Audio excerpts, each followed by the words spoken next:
So on the after show of The Real Housewives of Beverly Hills, Sutton comes out and says that under her breath, Erika said something so horrible she can't ever repeat. I can only imagine, based on what we saw, that it was probably something like, I'm coming for you, or watch your back, bitch, or, like something like that, because the threatening nature of Erika's temper that night seemed like that would be the type of thing that she would say. But she's like really kind of coming off unhinged, which we kind of all knew, but I mean, it was so clearly demonstrated at this dinner party with that reaction of just legal threats. Like, it almost felt like it expanded beyond legal threats to Sutton, because she's pushing buttons that Erika doesn't want on camera. That's the bottom line. I laughed to myself because when the women said that it seemed to escalate so quickly, and why didn't Cathy Hilton do anything?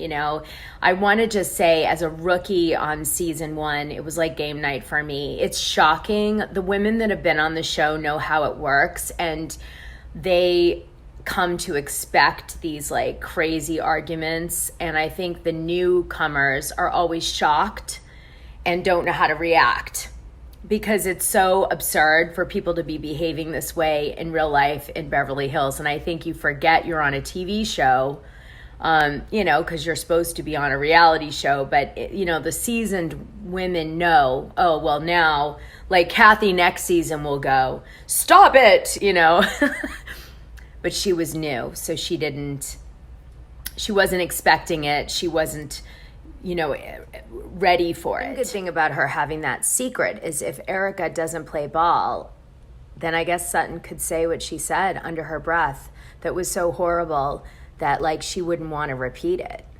I mean, that can't like be great testimony to Erika's character at the moment. So I guess Sutton's got arsenal now. Ooh, good girl.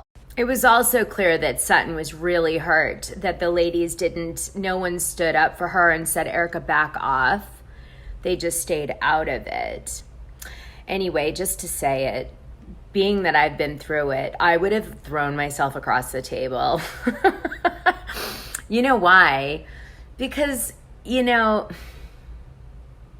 hate to say it, but it's good TV, and you can't really be on that show and try to be hold true to your character or any of this crap. It's kind of a waste of time. Like, you just should go big or go home. You know what I mean? But I think people were genuinely afraid of Erika. I think Erika has been threatening Tom's wrath for years. It's her go-to move. And that comes across on the show. It comes across that, she's still threatening Tom on people. Now, Sutton makes it so clear that she really felt threatened, that there was no act on behalf of like Erika. Like, this was her really threatening Sutton. And that's really important, because that is really, that keeps you awake at night. Like, I guarantee Sutton was sick for days. Like, there's a physical side of being on a reality show that no one gets. That's real. Like, you can't sleep, you can't eat, you're scared, like, it messes with your psyche. Anyway, Sutton says that she really wanted to not be bullied on camera because she didn't want her kids to see that kind of like her back down to something that she thought was wrong. And I think that was really brave of her. Good job, Sutton. So I brought this up on other shows, but Tom Girardi at this time was saying that he had cancer to people, which turned out to be a lie. And then it switched to altzheimers. And by people, I mean Jay Edelson, who was the attorney that was suing Tom on behalf of the Lion Air victims, or some of them. So, there's just a web of lies. But I mean, I guess my takeaway on all this is she is just not attractive. I mean, I just don't understand what this is. I don't get her at all. Like, I just don't get her.